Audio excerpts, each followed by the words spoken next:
बीकानेर राजस्थान निर्माण मजदूर महासंघ के नवीन आचार्य ने ज्ञापन में मजदूरों के साथ जो समस्या हो रही है वो आयुक्तों को अवगत कर पाया। कहा कि अपील की सुनवाई समय पर हो 2022 में स्वीकृत मृत्यु सहायता योजना आवेदकों की तुरंत लागू हो। श्रम विभाग में पौजीकरण निर्माण श्रमिकों को 60 साल पूर्ण होने पर पेंशन 10,000 दी जाए। प्रस्तुति सहायता योजना तुरंत लागू की जाए। संयुक्त श्रम आयुक्त ने भी बताया कि सभी मांगों को सरकार को भेज दिया जाए। श्रम विभाग आए जो ज्ञापन दिया है उसके बारे में बताइए।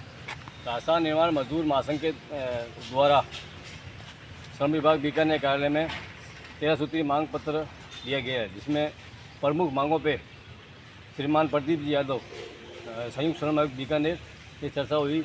चर्चा में उम्मीद है सार्थक परिणाम निकलेंगे। जो दिल्ली लेवल के जो मामले हैं उन पे इन्होंने सुनवाई की है। जो राज्य स्तर के मामले हैं वो ये कह रहे हैं कि मैं जयपुर जो भी आपके मांगे हैं वो जयपुर मेल करूँगा। नाम क्या आपका? नवीन आचार्य, प्रदेश कोषाध्यक्ष राजस्थान निर्माण मजदूर महासंघ।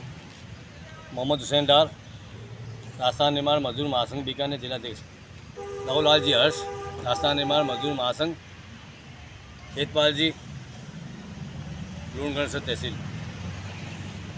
राजस्थान सरकार द्वारा जो ये निकला हुआ है कि संवाद कार्यक्रम जो मजदूरों के साथ किया जाता है, बाकी यूनियन वालों को भी इनवाइट किया गया था कि सभी यूनियन के पदाधिकारी वहाँ जाए और संवाद कार्यक्रम भाग लें। तो जिस तरह से आज 25 तारीख है, जिस तरह से कोई यूनियन वाले नहीं आए हैं, और ये संवाद कार्यक्रम क्या है वो बताइए। अभी श्रीमान श्रम आयुक्त राजस्थान जयपुर का एक पत्र आया था जो निर्माण श्रमिक संघों की मांग पर ही उनके द्वारा जारी किया गया था कि जिलों के अंदर प्रत्येक 25 तारीख को निर्माण श्रमिक और संघ जो हैं उनके साथ संवाद कार्यक्रम आयोजित करके उनकी समस्याएं जो हो उनका समाधान किया जाए। तो इस संबंध में पूर्व में भी हमारी सभी संघों के साथ चर्चा हुई थी अनौपचारिक रूप से, जिसमें यह था कि नियमित रूप से यहाँ चर्चा होती, कभी भी असंवाद की स्थिति नहीं रही। जब भी निर्माण श्रमिक या निर्माण श्रमिक संघ का प्रतिनिधि या पदाधिकारी कार्यालय में आते हैं तो हम बिल्कुल संवाद करते हैं। आज भी जैसे जो राजस्थान निर्माण मजदूर महासंघ है और दूसरे यूनियनों की तरफ से भी जैसे जितेंद्र जी बैठे हैं, नवीन जी बैठे हैं, सभी लोग आए हैं। इन्होंने जो मांग दी है उन मांगों पर एक एक बिंदु पर चर्चा की गई है। जो हमारे से संबंधित है उन पर हम कार्रवाई करेंगे और जो राज्य स्तर से होना है उनको वहाँ प्रेषित किया जाएगा। और जिस तरह मजदूरों की डायरी का भी चल रहा है कि मजदूरों की डायरी समय पर नहीं बनती है, जिस तरह से ये आंकलन लगा रहे हैं वो कहाँ तक सत्यता है?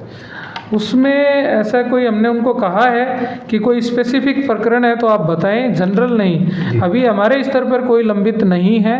जो पंजीयन है लगभग 15 से 20 दिन के अंदर और अधिकतम 1 माह के भीतर डायरी आवेदन के बाद हम लोग उसका निस्तारण कर देते हैं। या तो वो सही है तो उसका बना देते हैं, नहीं है तो वो रिजेक्ट हो जाती है। इस तरह से नहीं है कि कोई हमारे स्तर पर ज़्यादा समय तक लंबित रहे। और जिस तरह मांगों का भी जो आपको ज्ञापन दिया गया है सार्वजनिक निर्माण संघ के द्वारा, कुछ जो मांगे रखी गई, इन मांगों को अमल करने के बाद में कितने दिन का समय लगता है कि इनका वेरिफिकेशन हो जाता है? इन मांगों में अभी जो सारी मांगे हैं लगभग ये राज्य सरकार के स्तर से होनी है। तो इसमें हम तो कोई डेट इसमें क्लेम नहीं कर सकते, तब तक हम कर देंगे। हम राज्य सरकार को अवगत करा देंगे, श्रीमान श्रम आयुक्त को प्रेषित कर देंगे। आपका नाम सर? मेरा नाम प्रदीप यादव है, संयुक्त श्रम आयुक्त बीकानेर।